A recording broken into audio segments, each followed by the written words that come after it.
An unfamiliar man once appeared in the court of a powerful king.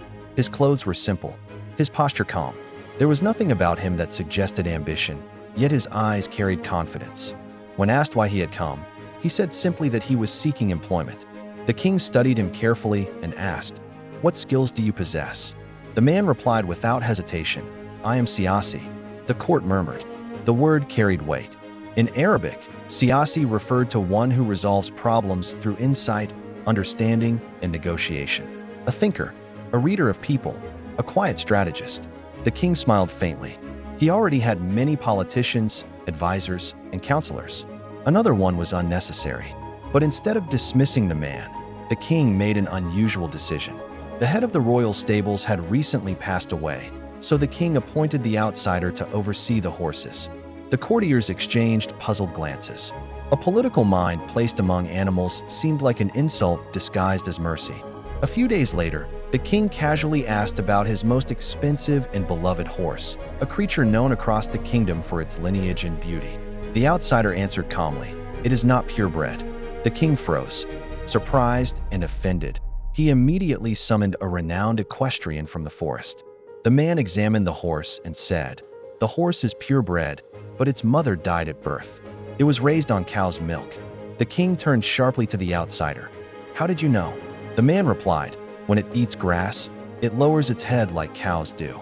A purebred horse lifts its head while eating." The court fell silent. The king felt admiration rising where doubt once stood. He rewarded the man generously with grain, ghee, roasted lamb, and premium bird meat. Then he transferred him to the queen's palace. Days passed. One afternoon, the king asked him a question that carried danger.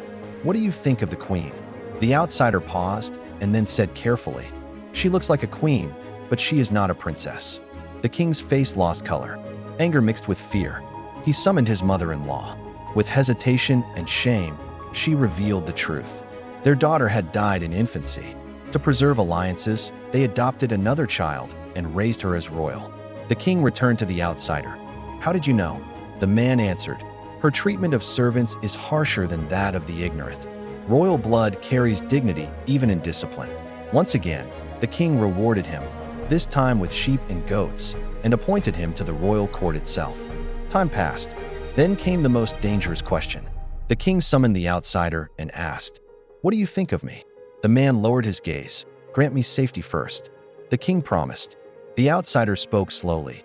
"You are neither a prince by birth, nor do you possess princely manners." The king burned with anger, but kept his word. He went to his mother. She wept.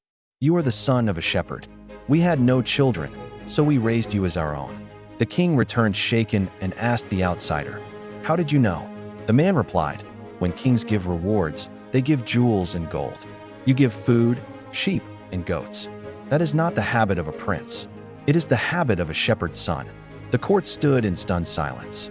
This story teaches that habits are louder than heritage. Blood can be hidden, titles can be borrowed, but behavior never lies.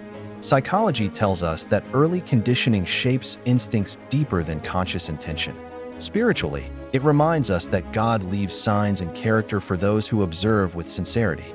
Leadership without inner refinement exposes itself through choices. Power may mask origins, but habits betray them. True nobility is not inherited. It is cultivated. The outsider was not a politician of words, but of perception. He did not accuse. He observed. He did not attack. He understood. The story warns rulers and individuals alike. If you wish to know who you truly are, do not ask your name. Observe your reactions, your generosity, your treatment of the weak. Lineage may open doors. Character decides what happens inside.